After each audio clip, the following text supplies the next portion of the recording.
الحمدللہ وحدہ والصلاة والسلام علی من لا نبی بعدہ اما بعد۔ سامعین کرام، نبی اکرم صلی اللہ علیہ وسلم کی والدہ مقام ابوا میں فوت ہو گئی تو عبد المطلب اپنے پوتے کو لے کر مکہ پہنچے۔ ان کا دل اپنے اس یتیم پوتے کی محبت و شفقت کے جذبات سے تپ رہا تھا۔ عبد المطلب کے جذبات میں پوتے کے لیے ایسی رقت تھی کہ ان کی اپنی صلبی اولاد میں سے بھی کسی کے لیے ایسی رقت نہ تھی۔ اپنی اولاد سے بڑھ کر آپ کو چاہتے تھے۔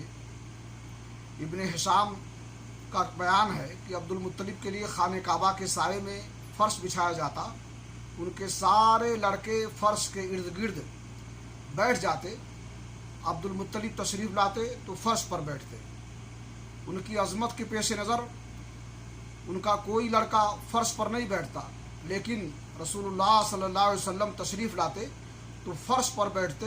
ان کے چچا حضرات آپ کو پکڑ کر اتار دیتے، لیکن عبد المطلب انہیں ایسا کرتے دیکھتے تو فرماتے میرے اس بیٹے کی شان نرالی ہے، پھر انہیں اپنے ساتھ اپنے فرش پر بیٹھا لیتے۔